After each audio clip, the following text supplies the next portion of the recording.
Kadang-kadang kan kita tengok sesengah orang ni, mereka suka sangat tunjuk apa sahaja yang mereka buat dalam hidup ni dekat media sosial. Malah ada sebahagian daripada kita ni yang sanggup untuk membesar-besarkan benda yang tak seberapa pun. Ya. Jadi kita kena faham dalam hidup ni kita tak perlu pun nak tunjuk dekat orang apa yang kita tengah buat, apa yang kita nak capai. Mungkin kita rasa macam syok lah, rasa best bila boleh tunjuk dekat orang. Tapi sebenarnya kalau kita perasan, ini hakikat lah. Orang tak peduli pun dengan apa yang kita nak tunjuk tu. Mungkin rasa syok kan, upload gambar kat Instagram betapa berjayanya, betapa bahagianya hidup ni.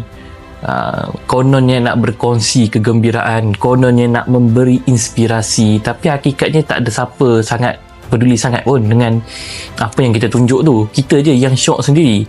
So belajarlah dalam hidup ni untuk membina kejayaan dalam hidup ni secara senyap-senyap. Bayangkan ya, kita senyap buat kerja, lepas tu tiba-tiba kejayaan tu bersuara dengan sendiri.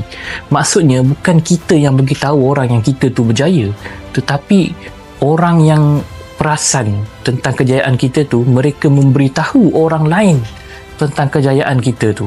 Itu satu perasaan yang sangat best berbanding dengan duk tunjuk benda-benda poyo, duk tunjuk benda-benda acah-acah dekat media sosial. Kononnya kita lah terpaling berjaya, terpaling bahagia, terpaling gembira.